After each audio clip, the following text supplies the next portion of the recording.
Hola, bienvenidos a este nuevo episodio donde hablaremos acerca del acuerdo de paz en Colombia. Esto es realizado por Marlon Atarán, Edison Medina, Juan Guzmán, Juan Muñoz y Juan Piracoca.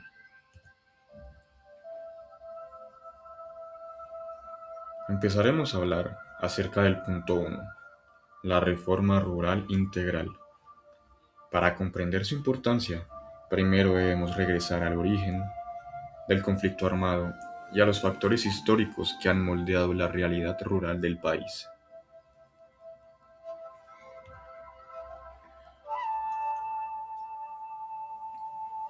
El conflicto armado colombiano no surgió de la noche a la mañana. Tiene raíces profundas en la desigualdad rural, una brecha que comenzó a formarse desde el siglo XX, cuando la tierra se concentró en manos de unos pocos y grandes zonas campesinas quedaron por fuera del desarrollo económico y social. Durante décadas, vastas regiones rurales surgieron abandono histórico del Estado, carreteras inexistentes, falta de escuelas y centros de salud, ausencia de títulos de propiedad y una ausencia institucional débil o nula. En este escenario, marcado por la pobreza y la exclusión, surgieron actores armados que encontraron terreno fértil para expandirse.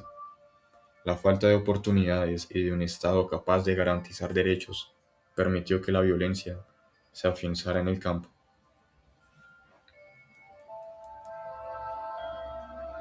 Comprender este contexto es clave para entender por qué, a lo largo de los años, la población rural ha sido la más afectada por el conflicto. Como lo documenta el informe del Centro Nacional de Memoria Histórica, Basta ya.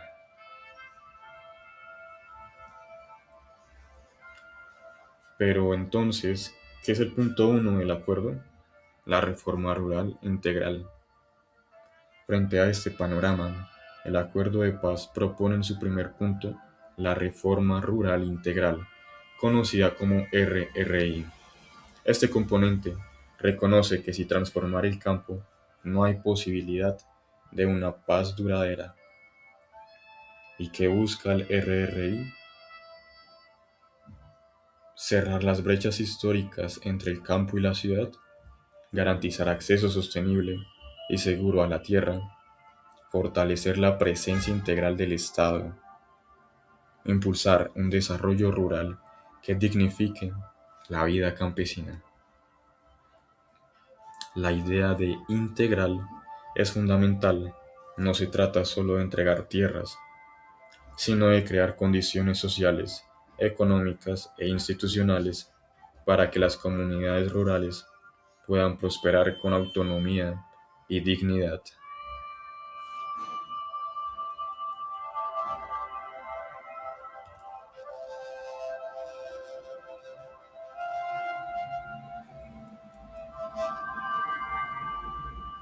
Para lograr esto, el acuerdo plantea varios mecanismos y políticas clave. Primero, el Fondo de Tierras, un fondo destinado a distribuir 3 millones de hectáreas a campesinos sin tierra o con tierra insuficiente. Esta redistribución busca corregir, al menos parcialmente, la histórica concentración de la propiedad.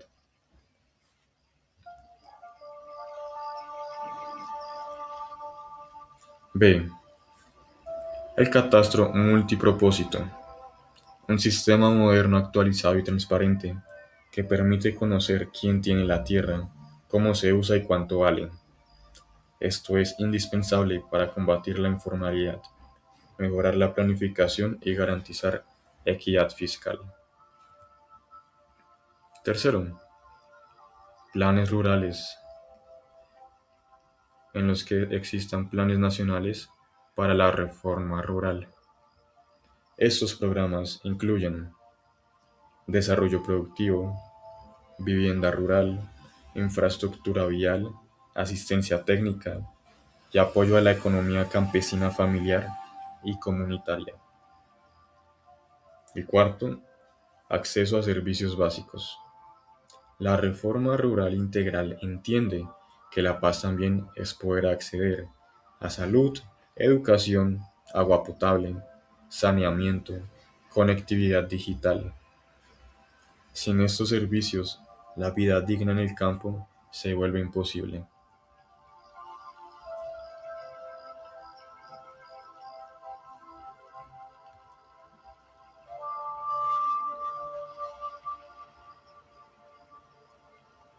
Importancia para una paz duradera. Se evidencia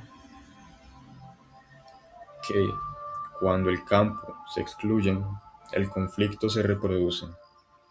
El informe Basta Ya mostró que la mayoría de las víctimas del conflicto provienen justamente de las zonas rurales más abandonadas.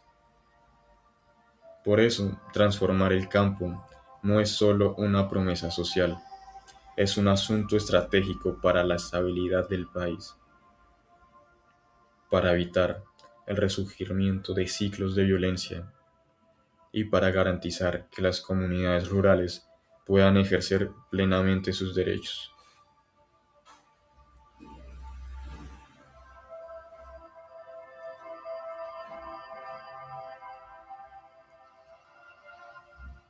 Sin una reforma rural efectiva, cualquier intento de paz quedaría incompleto.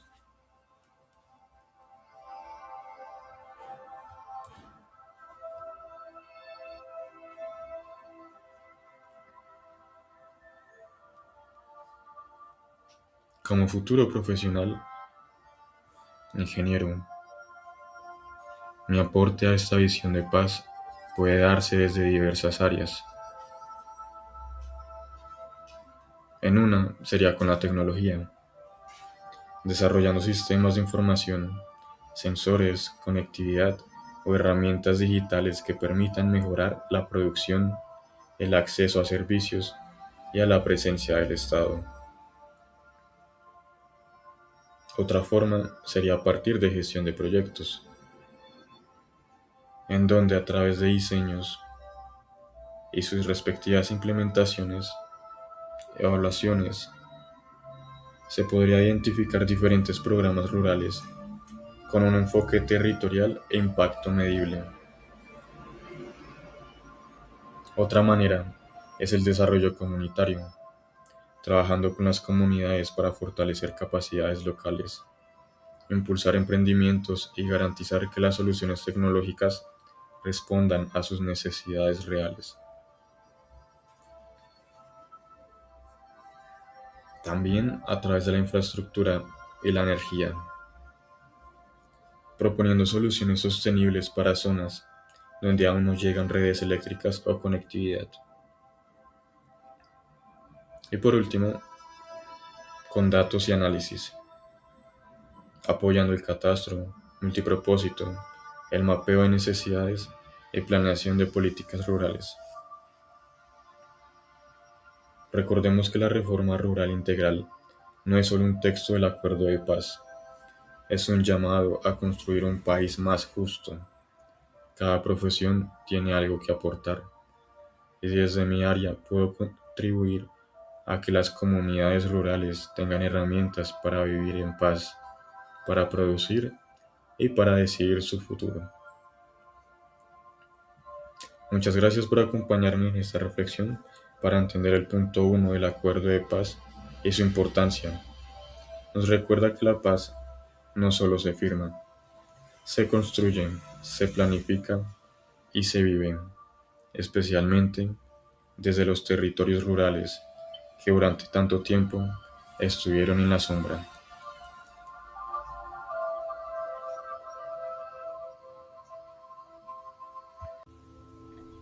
Bien, ahora hablemos del punto 2 del Acuerdo de Paz del 2016. Este lleva por nombre Participación Política y busca dar respuesta a una pregunta fundamental. Esta es, ¿cómo hacer que nuestra democracia incluya de verdad a todas y todos? Primero, analicemos qué busca lograr el punto 2 del acuerdo. Cuando hablemos de este punto, hablamos también de algo mucho más grande que una reforma electoral o un trámite institucional. Hablamos de democratizar la democracia. Esto, aunque suena redundante, tiene mucho sentido. Este punto del acuerdo busca ampliar y fortalecer la participación política, especialmente en esos territorios y con esas comunidades que históricamente han sido excluidas. En otras palabras, quiere que las decisiones del país no sean tomadas solamente desde Bogotá o desde los centros urbanos, sino también desde aquellos rincones donde la guerra golpeó con mucha más fuerza y donde la política durante décadas fue un riesgo. El objetivo entonces es claro, abrir espacios para que nuevas voces entren a la política, garantizar que puedan hacerlo sin miedo y promover una cultura donde las diferencias se transmiten con palabras y no con armas. De manera clara, el punto 2 se propone, por un lado, ampliar la representación, permitiendo que movimientos sociales, comunidades rurales, mujeres, jóvenes y minorías tengan un rol real dentro de la democracia. Por otro, garantizar la seguridad para el ejercicio político, dado a que la política no puede significar costarle la vida a alguien. Por otro, fortalecer el sistema electoral, haciéndolo más transparente, moderno y confiable para la ciudadanía. Y también promover una participación mucho más activa de la ciudadanía, no solo en cuanto a las elecciones, sino también en cuanto a la construcción de políticas públicas. En ese sentido, el punto 2 quiere en esencia que la paz también se sienta en la forma en cómo tomamos decisiones de manera colectiva. Ahora bien, ¿qué mecanismos crea o establece? ¿Esto cómo puede ser traducido en acciones concretas? Por ejemplo, el acuerdo no se queda solamente en lo conceptual, sino que propone mecanismos mucho más específicos que cambian el panorama político del país. Veámoslo paso a paso. Por un lado, se hacen las circunscripciones transitorias especiales de la paz, el CITREP. Estas son quizás uno de los elementos más innovadores, ya que estas circunscripciones crean curules adicionales en la Cámara de Representantes para que durante 2 periodos electorales líderes y lideresas de regiones afectadas por el conflicto puedan tener voz en el Congreso. Es decir, que personas que nunca antes habían tenido oportunidad de llegar a estos espacios ahora puedan participar directamente de la creación de las leyes. Esta es una forma de reconocer que la democracia tenía un vacío, y esta es una forma de empezar a llenarlo. Por otro lado, también se crean las garantías para nuevos partidos y movimientos. El acuerdo establece condiciones para que los movimientos políticos, incluyendo el partido surgido de la antigua guerrilla, pudiera participar sin que esto representara un riesgo mortal.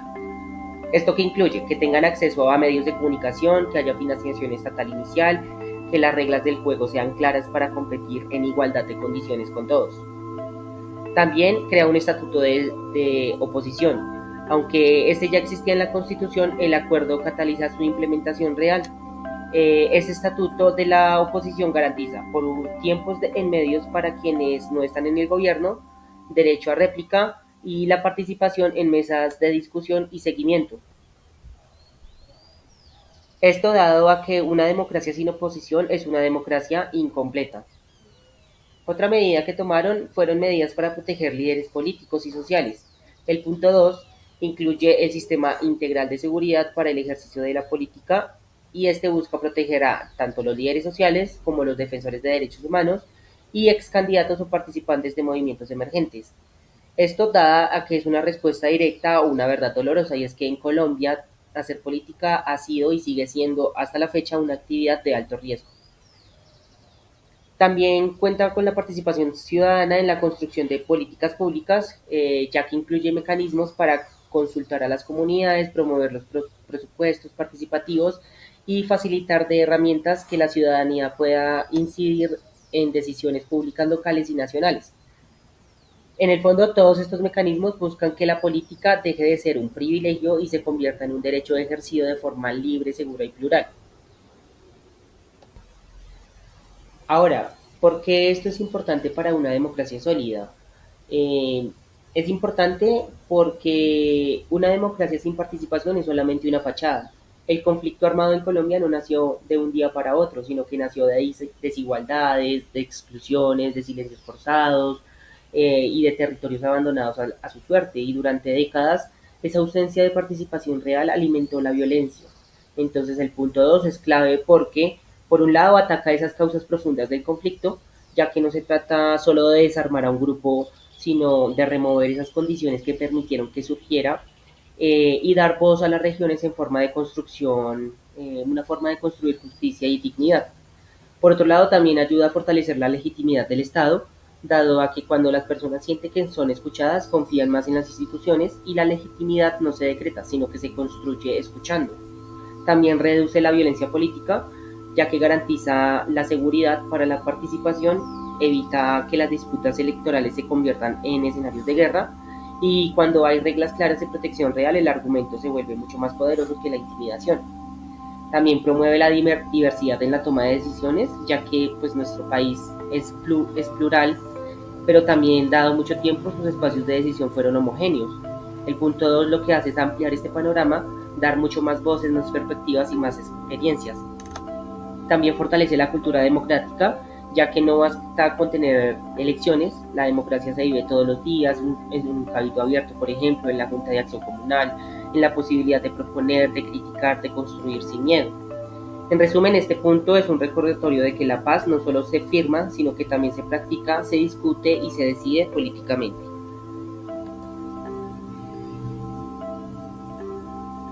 Con esto pues podemos decir que la democracia tiene que ser un lugar donde todos quepamos, donde nadie tenga que arriesgar la vida por expresar una idea, ya que Colombia ha sido un país que a pesar de su enorme riqueza cultural también ha vivido marcado por la desconfianza en el Estado, en los políticos, en las instituciones y muchas veces en nosotros mismos. El punto 2 no es solo una reforma técnica, sino que es un acto de fe en que es posible conversar sin llegar a matarnos, decidir sin amenazar y construir sin excluir. Este punto nos invita a un reto colectivo, pasar de ser espectadores críticos a participantes activos, dejar de decir la política no sirve y empezar a preguntarnos cómo puedo aportar, porque la democracia no mejora sola, sino que mejora solamente cuando nuestras voces, cuando nuestras propuestas y con nuestra insistencia. La paz al final no se logra únicamente callando los fusiles, se logra cuando logramos escucharnos. Y el punto 2 es justamente una puerta abierta para que esa escucha sea posible. La democracia la construimos entre todos y, por supuesto, también la paz. Bienvenidos y bienvenidas a este episodio. Hoy hablaremos de dos puntos esenciales en el acuerdo de paz firmado en 2016. El punto 3, fin del conflicto, y el punto 4, solución al problema de las drogas ilícitas. Este episodio nos invita a comprender no solo los compromisos firmados, sino la profundidad humana, social y económica de la Constitución y construcción de paz en Colombia.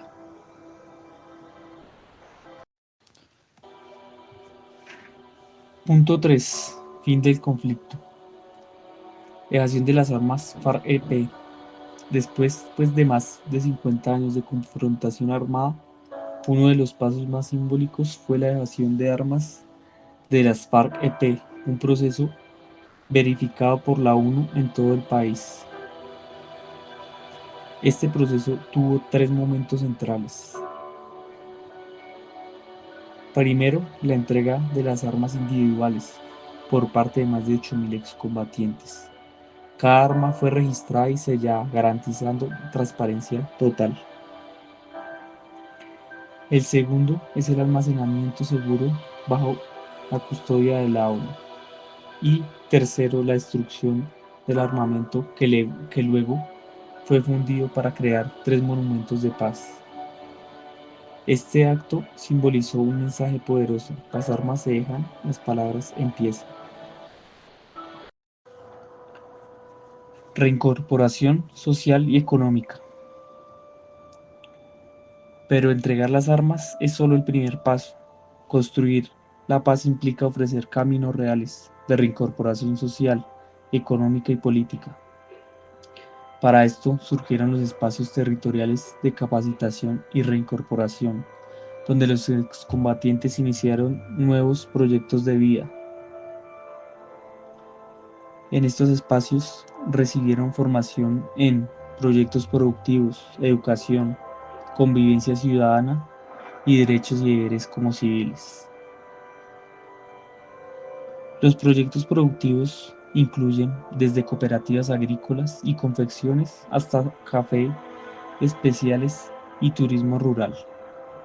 Aún así, muchos han enfrentado obstáculos: falta de financiación, caminos en mal estado, amenazas y retraso en el apoyo estatal.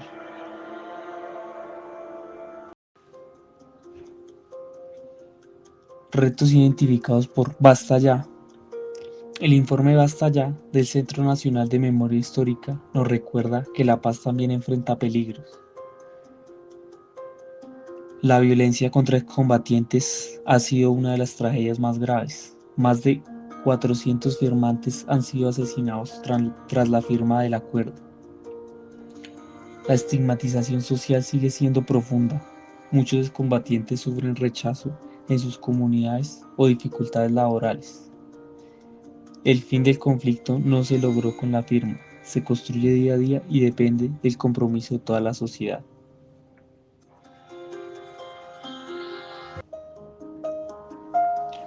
Punto 4. Solución al problema de las drogas ilícitas.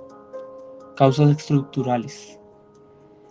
Para entender el problema de los cultivos ilícitos debemos mirar las raíces, como lo son la pobreza rural, ausencia histórica del Estado, falta de alternativas económicas y décadas de abandono. Para muchas familias, sembrar coca no es una elección ideológica, sino una necesidad económica, más rentable, más estable y más seguro en territorios sin presencia institucional. Aquí surge el debate: sustitución voluntaria versus erradicación forzada. El acuerdo de paz defendió la sustitución voluntaria, pero en varios territorios continuaron las erradicaciones forzadas, generando tensiones y afectando la confianza de las comunidades.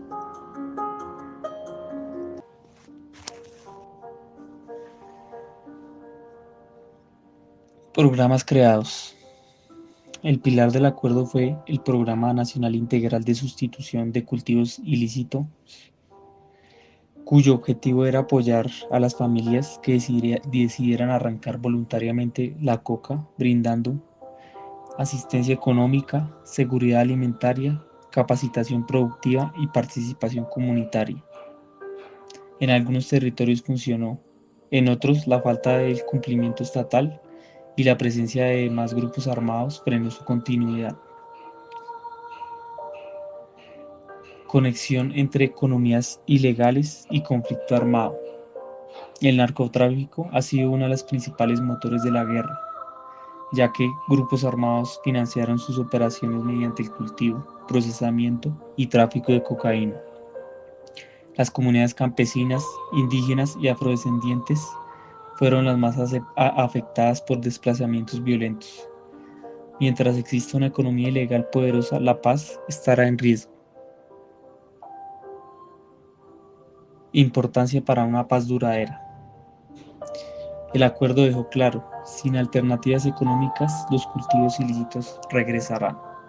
Sin seguridad y garantías, la sustitución fracasará.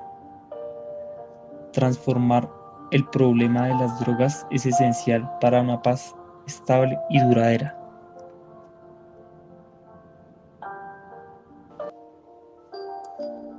Como futuros profesionales en áreas como desarrollo sostenible, ingeniería, tecnología o proyectos rurales, tenemos un papel clave en esta construcción. Podemos aportar, por ejemplo, diseñando proyectos productivos sostenibles, creando tecnologías para mejorar la trazabilidad y monitoreo del territorio, fortaleciendo la participación comunitaria y promoviendo investigación para nuevas alternativas económicas. La paz se construye con decisiones profesionales, con empatía y con presencia en los territorios donde históricamente ha habido ausencia. El fin del conflicto y la solución al problema de las drogas ilícitas no son solo compromisos escritos, son desafíos que seguimos enfrentando como país. Comprenderlos nos permite reconocer que la paz no es un acto, es un proceso que requiere voluntad, recursos y humanidad.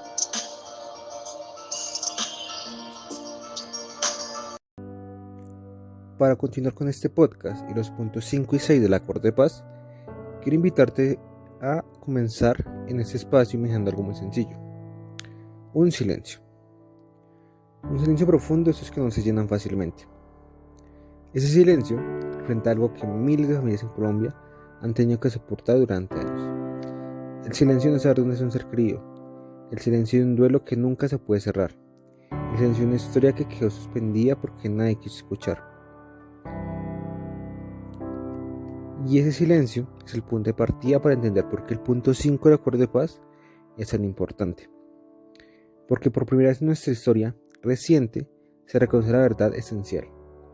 La paz no se construye sin víctimas, y mucho menos se construye ignorándolas.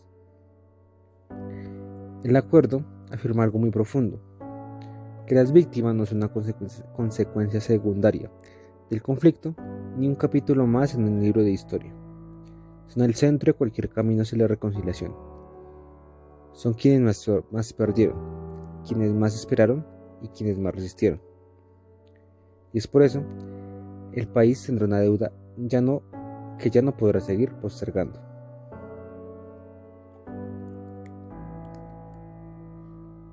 Durante décadas, las víctimas del conflicto armado en Colombia cargaron con historias de dolor, sin tener espacios reales para contarlas. Muchas veces, su sufrimiento fue tratado como si fuera una cifra, como si se resumiera en una estadística fría. Pero detrás de cada número había un nombre, una familia, un proyecto y un territorio afectado. Quiero centrar esta primera parte en que las víctimas son el centro. ¿El centro para qué? Para una transformación necesaria. Durante décadas, las víctimas del conflicto armado en Colombia cargaron sus historias de dolor sin tener espacios reales para contarlas. Muchas veces su sufrimiento fue tratado como si fuera una cifra, como si se resumiera en una estadística fría. Pero detrás de cada número había un nombre, una familia, un proyecto de vida truncado, un territorio afectado, una comunidad fragmentada. El punto 5 del Acuerdo de Paz busca romper esa dinámica. Busca decirles a todas las personas: lo que viviste importa, lo que te pasó no debería ocurrir y mereces una verdad, justicia y reparación. Ese punto se construye sobre un sistema muy amplio, pensado para escuchar, reconocer, reparar a las víctimas. No se limita solo a un espacio ni a una institución. Por el contrario, se crea un sistema integral de verdad, justicia, reparación y no repetición. Este sistema se puede sonar complejo, tiene confinidad sencilla, que Colombia pueda mirar al pasado con honestidad y construir un futuro sin repetir los errores que causaron tanto dolor. En esta segunda parte quiero hablar sobre la Jurisdicción Especial para la Paz, la JEP. Empecemos por la justicia, porque sin ella no hay reparación verdadera. La JEP es un mecanismo de justicia transicional, no solo es tribunal tradicional ni busca castigos comunes. Su misión es exigir responsabilidad, reconocer el daño causado y promover la verdad. Como punto de partida para reparar, la JEP investiga y juzga crímenes graves: secuestro, reclutamiento de menores, desaparición forzada, violencia sexual, ejecuciones extrajudiciales, crímenes de guerra y de lesa humanidad. Lo más importante es que la JEP funciona bajo un principio claro: la verdad completa tiene un valor enorme. Quien reconozca su responsabilidad para acceder a sanciones restaurativas y no privativas de la libertad, quien no lo haga enfrenta penas más severas. Esto permite que las víctimas escuchen lo que les arrebataron durante años: explicaciones, reconocimientos, pedidos de perdón y compromisos de reparación. Además, también existe la Comisión de la Verdad. Mientras la JEP se ocupa de la justicia, la Comisión de la Verdad se encargó de algo igualmente importante: comprender lo que nos pasó como país. Su tarea fue escuchar miles de testimonios de personas de todos los territorios y plasmar en un gran informe lo que vivieron los campesinos, los indígenas, las comunidades afro, las mujeres, los excombatientes, los militares, los jóvenes y tantos otros afectados por la guerra. La comisión buscó responder preguntas profundas. ¿Por qué ocurrió tanta violencia? ¿Cómo se extendió el conflicto durante tantos años? ¿Qué querías dejó? ¿Qué debemos cambiar para que no vuelva a repetirse? Su informe final no es un libro más, es una puerta abierta hacia la reconciliación, un espejo que nos muestra quiénes hemos sido y quiénes queremos dejar de ser. También está la unidad de búsqueda de personas dadas por desaparecidas. Quizás uno de los dolores más difíciles para explicar es el de desaparición. En Colombia hay miles de familias que llevan años sin saber qué pasó con un hijo, un padre, una hermana, un amigo. La UDP nació para acompañar ese dolor. Su labor no es judicial, es humanitaria. Busca personas dadas por desaparecidas, reconstruye rutas, analiza información, se reúne con familias, investiga en cementerios y fosas, identifica restos y entrega respuestas. La desaparición no es un crimen que termina, es un crimen que continúa cada día para quienes esperan. Y por eso este mecanismo es fundamental para dar un paso hacia el cierre de los duelos que han durado décadas. Otro punto es el enfoque diferencial. La violencia no nos golpeó a todos por igual. El punto 5 reconoce que el conflicto afectó a distintos grupos de manera distinta. Por eso incorpora enfoques diferenciales. Enfoque de género, enfoque territorial, enfoque étnico, enfoque para niñez y adolescencia, enfoque para población LGTBIQ+. Esto no es formalidad. Entender que por una mujer víctima de violencia sexual no vivió la misma guerra que un campesino desplazado o con un niño reclutado por un grupo armado. Reparar también es reconocer estas diferencias. Por último, tenemos la reparación integral. Reconstruir vidas no solo es compensarlas. La reparación no se reduce a indemnizaciones económicas. Incluye restitución de tierras, acceso a educación, salud y vivienda, actos simbólicos de reconocimiento, garantías de no repetición, recuperación del tejido social, proyectos comunitarios, medidas para sanar la memoria colectiva. Reparar es devolver la dignidad. Es permitir que una persona o una comunidad pueda reconstruir su proyecto de vida. Entender que la reparación es tanto emocional como material, tanto individual como colectiva.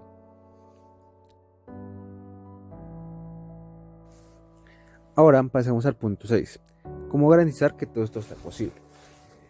El punto 6 del acuerdo de paz responde a la pregunta más difícil de todas. ¿Cómo hacemos para que el acordado realmente se cumpla? Recordemos que la firma de un acuerdo no solo es el final del proceso, es el comienzo. Por eso este punto es tan técnico, tan detallado y tan esencial. Se tiene como primera parte que este es un acuerdo para implementar a largo plazo. El acuerdo se diseñó para ser implementado durante 15 años o más. Esto lo convierte en una política de Estado y no en una política de gobierno. Por lo tanto, incluye el plan de implementación, el cual organiza todas las metas. Tiene un conjunto de indicadores que permite medir avances. Un plan plurianual de inversiones para financiar lo acordado. Mecanismo de coordinación entre instituciones nacionales y territoriales. Este acuerdo es un andamiaje grande, complejo y ambicioso. Además, es la única manera de transformar de verdad las condiciones que produjeron el conflicto. Como parte de eso se tiene la verificación internacional. Esto quiere decir que la implementación no se supervisa solamente desde Colombia. La ONU tiene un rol clave, dado que verifica, acompaña y monitorea avances. Esto genera confianza y transparencia y respaldo internacional. También sirve para mantener el proceso alejado de intereses partidistas y para ofrecer informes independientes. La parte 3 consiste en la participación de comunidades. El punto 6 reconoce algo básico, que quienes viven en los territorios afectados saben mejor que nadie qué necesitan. Por eso se crearon los PDET, Programas de Desarrollo con Enfoque Territorial, en 170 municipios golpeados por la guerra. Allí, estas comunidades definen prioridades, construyen planes de desarrollo local, vigilan proyectos y participan en la transformación de sus territorios. La paz no se decreta desde Bogotá, se construye desde los territorios. En la cuarta parte se encuentran los retos, los avances y los aprendizajes. Implementar un acuerdo tan grande no es sencillo. Hay obstáculos reales. La amenaza contra líderes sociales y combatientes, las demoras en algunos procesos de reparación, la falta de recursos en ciertos periodos, la polarización política y la lentitud administrativa. Pero, aún así, hay avances importantes. Miles de víctimas han sido reconocidas y escuchadas. El informe de Comisión de Verdad generó una conversación nacional. La UBPD ha brindado respuesta a familias que llevan décadas esperando. Las curules de la paz se llevaron nuevas voces al Congreso. En territorios PDET se han construido obras, vías, proyectos sociales y escuelas. La implementación no es perfecta, pero es real. Y sobre todo, necesaria. Por último, quiero dar cierre a esta parte de los dos últimos puntos del acuerdo de paz. Quiero cerrar volviendo al pensamiento inicial. Un silencio. Y ese silencio que cargan las víctimas. Hoy, gracias a estos mecanismos, ese silencio empieza a romperse. No por completo, no en un día para otro, pero empieza. La verdad, la justicia restaurativa, la búsqueda de desaparecidos, la reparación integral, los planes territoriales, la verificación internacional, todo esto compone una misma idea, que Colombia no merece repetir la historia que con tanto dolor dejó. El punto 5 nos dice por qué debemos cambiar, y es por las víctimas. Y el punto 6 nos dice cómo debemos hacerlo. Debemos hacerlo con compromiso, con seguimiento, con implementación y con voluntad colectiva. Es verdad que el país tiene heridas profundas, pero también tiene una enorme capacidad de reconstruirse. La paz es un trabajo largo y con un largo aliento. Un camino que requiere paciencia, cuidado, memoria y sobre todo humanidad.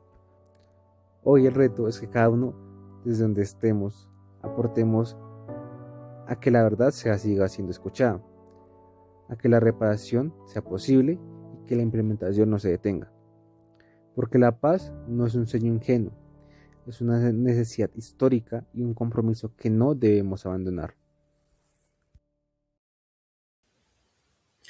En esta parte final del podcast es hacer una reflexión final, más vamos a hablar de la memoria colectiva. Pues ya para el cierre de este recorrido, vamos a hacer un profundo análisis por la memoria, la verdad y la dignidad humana. Esta última parte es emocional, reflexiva, pero también esperanzadora. Porque la memoria, más que un recuerdo del pasado, es una herramienta poderosa para transformar el futuro.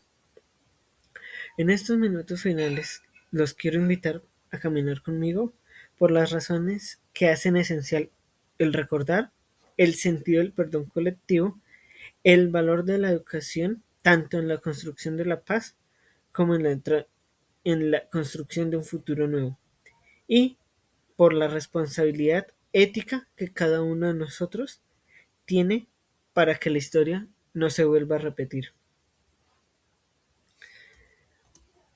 ¿Por qué es esencial recordar?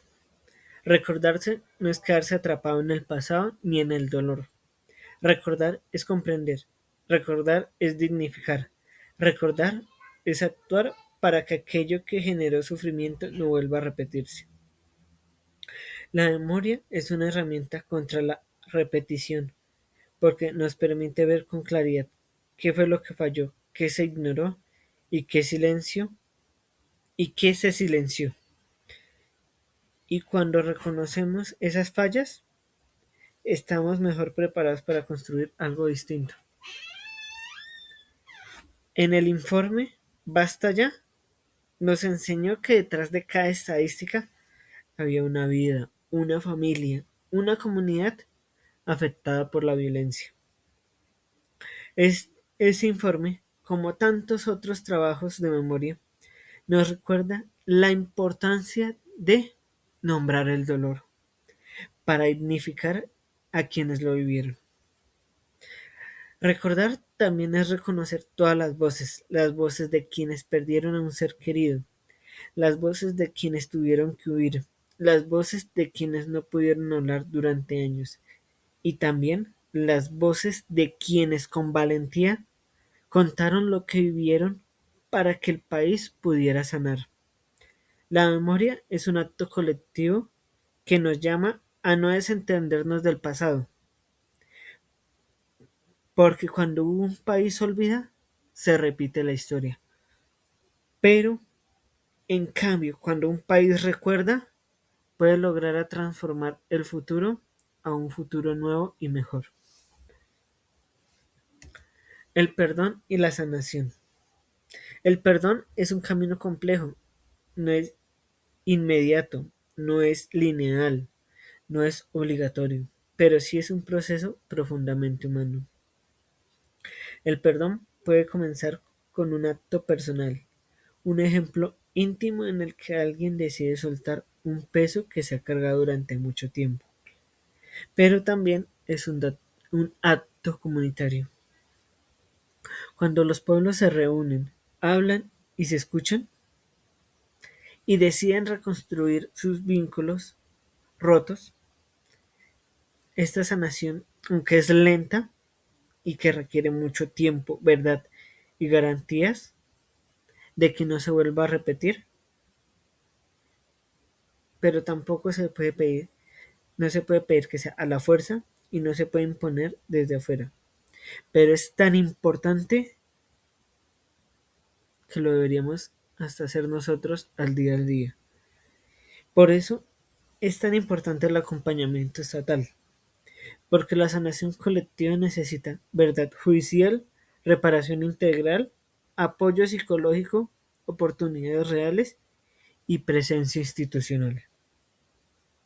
El perdón no exige olvido, el perdón exige sobre todo responsabilidad, verdad y una voluntad de transformación.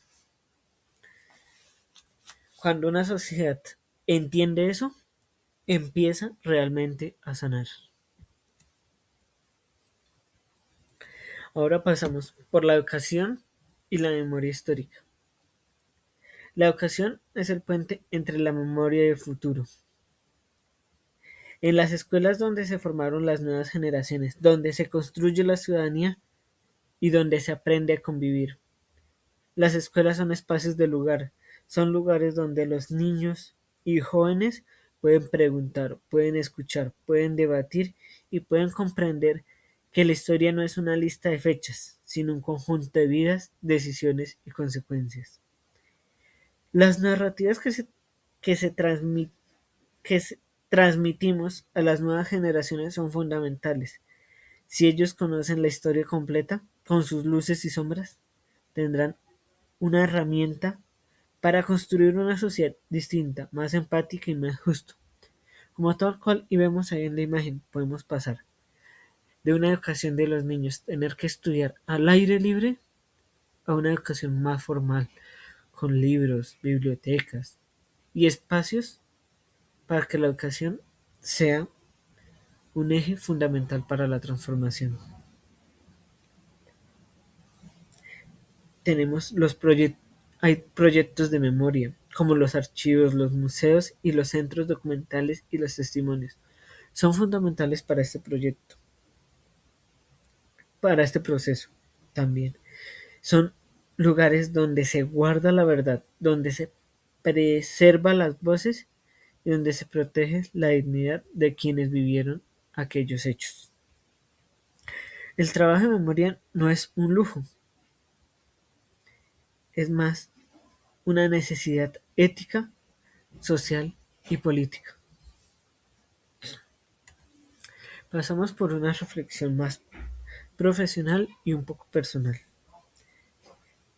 En este punto quiero hacer una reflexión un poco más íntima.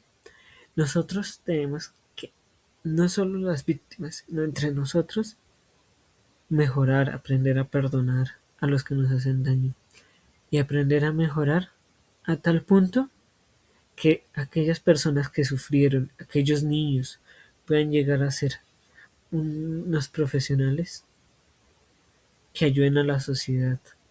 Entre todos y más nosotros que vamos a ser profesionales, pues lo digo en más personal, debemos aprender a mejorar nuestro país, evitar que vuelvan a suceder las cosas. Tal vez algunos son docentes, médicos, ingenieros, artistas, abogados, campesinos, un comunicador, un emprendedor. No importa cuál sea el área,